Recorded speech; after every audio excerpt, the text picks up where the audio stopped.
Bwana Yesu na asifiwe. Asubuhi ya leo, ndugu zangu, dada zangu, ninawasalimu katika jina la Yesu Kristo. Hali gani? Ni matumaini yangu ya kwamba Mwenyezi Mungu ameweza na kuwabeba, Mwenyezi Mungu ameweza na kuwalinda, na asubuhi ya leo ameweza na kuwabariki na uhai katika uso wa dunia, akiwa na kusudi njema juu ya maisha yako, juu ya maisha yangu. Hivyo basi, karibu sana katika kipindi cha Manyunyu ya Baraka. Tuendelee na kubarikiwa pamoja na neno la Mwenyezi Mungu ambalo tunaletewa na mtumishi wake, sio mwingine mbali ni Reverend Francis Namu kutoka kanisa la ABC Madingao ya Tapasorit Machakos Sabendi Kota. Nikitumai kwamba upo tayari kabisa ili ukaweza na kupokea baraka za Mwenyezi Mungu. Karibu. Ningependa kukusalimu ndugu dada mpendwa katika Kristo, katika jina la Yesu. Ujambo mahali ulipo. Nikukaribisha asubuhi ya leo tuendelee na kusoma neno la Mungu, na ningependa tumtangulize Mungu kwa maombi. Tuombe. Tunakushukuru Mungu wetu na Baba yetu kwa upendo wako na ulinzi wako. Hakika wewe ni tegemeo letu na msaada wetu. Asubuhi ya leo tunatoa shukrani zetu kwa ulinzi wako na kutupa nafasi nyingine ya siku ya leo. Lea Mungu Baba wetu kutubariki na kutuongoza. Katika jina la Yesu Mwokozi wetu nimeomba. Amina. Ndugu dada mpenzi katika Kristo, leo tutasoma neno la Mungu kutoka kwenye kitabu cha Mathayo Mtakatifu, mlango ni wa 13. Tusome kwanza mstari wa 17, wa 47 na tumalizie na wa 49. Tusome kwa pamoja. Tena ufalme wa mbinguni umefanana na juya lililotupwa baharini, likakusanya samaki wa kila namna. Hata lilipojaa, walifuta pwani, wakaketi, wakakusanya walio wema vyomboni, bali walio wambaya wakawatupa. Ndivyo itakavyokuwa katika mwisho wa dunia. Malaika watatokea, watenga waovu mbali na wenye haki. Bwana asifiwe. Ufalme wa Mungu unafanana na nchuya ambayo ilitupwa baharini na ikanasa samaki wa kila aina. Mtazamaji, Yesu alipokuja ulimwenguni aliweza kufundisha, wengi wakakubali neno la Mungu, wengi wakaokoka, wote kutoka kila kabila, kutoka kila hali na kutoka kila sehemu. Kwa hivyo tunaweza kuona ya kwamba neno la Mungu linafanana na juya lililotupwa duniani kama bahari ambalo imejaa wanadamu wote wa kila aina. Kwa hivyo ufalme wa mbinguni, japokuwa tumeandaliwa sisi zote, neno la Mungu kama kipimo linawanaza wote, alipagui, alichagui. Lakini unajua ndugu dada mpendwa mtazamaji, kuokoka ama kunyosha mkono na kumkubali Kristo sio hoja. Hoja ni kuendelea na kudumu na kuzingatia mapenzi ya Mungu. Na ndipo neno la Mungu linasema sisi zote tumewekwa mahali pamoja. Japokuwa tuko hapa ulimwenguni, na ni kweli katika mahali tunapotembea, kazini, shuleni, kanisani, sisi zote tunajiunga pamoja na uwezi kutambua na uwezi ukakagua huyu si Mkristo, sisi ndio wa Kristo.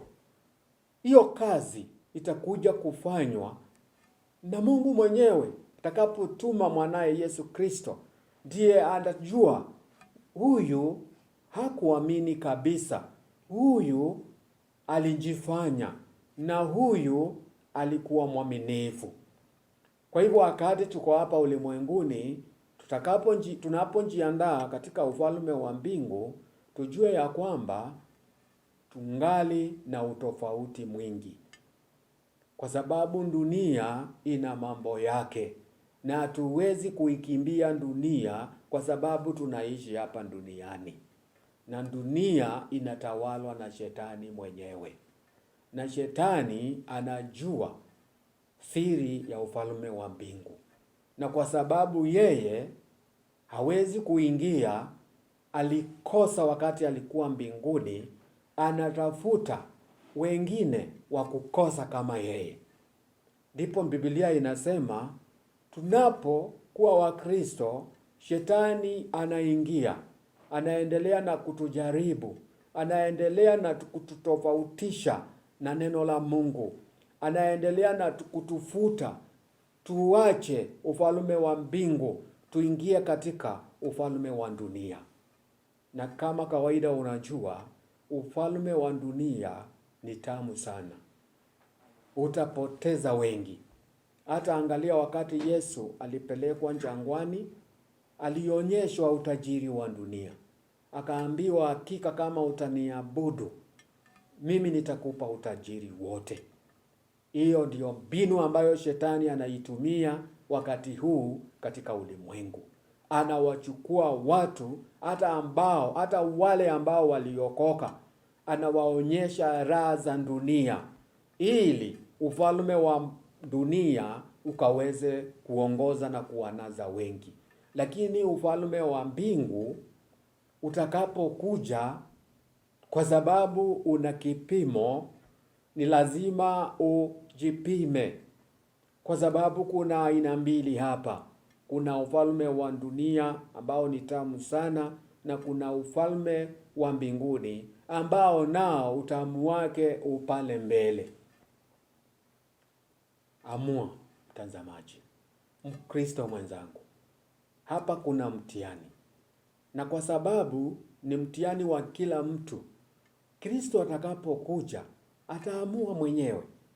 Siwezi kasimama wakati huu nikuamurishe ama nikuone wewe si Mkristo, mimi ndio Mkristo. Hapana, neno la Mungu limetuchota sisi zote. Tumeingia kama hiyo juya iliyochagua masamaki wote, lakini wenyewe ama mwenye samaki alichagua yeye mwenyewe. Ningependa kukusihi, wakati nyavu ambao ni neno la Mungu ambalo lilikunasa, wakati Kristo atakuja, uwe mmoja katika ule upande mzuri, akuchague kama samaki mwema.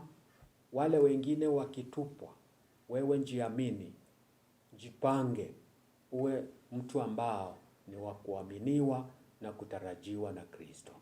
Bwana akubariki. Endelea na kung'ang'ania ufalme huu wa mbinguni kwa hali zote ambazo unaweza. Na Bwana alibariki neno lake. Amina. Tunakushukuru Baba yetu kwa ajili ya upendo huu.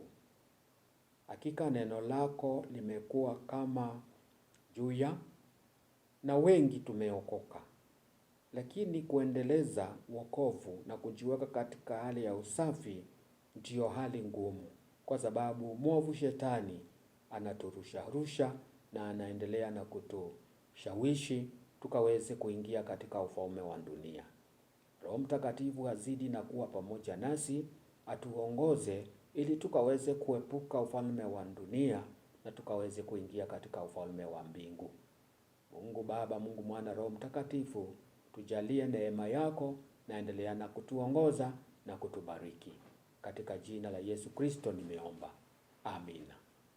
Hukumu ya mwisho na uchaguzi wa Mwenyezi Mungu. Kama waumini ama Wakristo, siku ya leo tunafaa kukumbuka kwamba wakati wa mwisho ama siku ya mwisho Mwenyezi Mungu ataweza na kufanya hukumu ya haki. Na tunafaa kuishi kwa utakatifu, tukaweza na kutubu dhambi, tukaweza na pia kudumu katika imani, tukitambua kwamba ipo siku ya hukumu. Hukumu wenyewe itakuwa ni ya haki.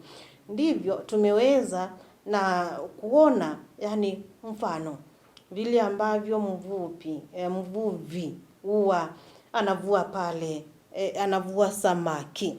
Tumeweza na kujua kwamba ni kama wavu. Wavu ile neti. Vile ambavyo inaingia samaki wa kila aina. Wakati ambapo mvuvi anavua samaki, akiweza na kutua huo wavu pale kando, ataweza na kufanya na kukagua, ataweza na kutuanisha, akaweza na kujua hii ni samaki ya aina hii, hii ni aina hii, hii ni aina hii. Kila mmoja ikaweze na kuwekwa mahali pake. Hivyo ndivyo tutaweza na kugaguliwa na Mwenyezi Mungu. Ataweza na kujua huyu ni wa hapa, huyu ni wa pale. Hukumu yake itaweza na kufanywa. Je, wewe utawekwa wapi? Utakuwa saidi gani? Ni katika wale ambao wataweza na kutambulikana na Mwenyezi Mungu, ama ni katika wale ambao Mwenyezi Mungu ataweza na kusema kwamba wewe sikujui, ulikuwa hivi na vile. Jiulize na ujijazie. Na kama unaona kwamba kuna mahali ambapo uliweza na kuteleza, ndo sababu tumeweza na kujua kwamba tuishi maisha ya kutubu kila wakati. Maana sisi si wati atumkosei Mwenyezi Mungu, lakini tuishi maisha ya kutubu kila wakati na tumurudie. Ili maisha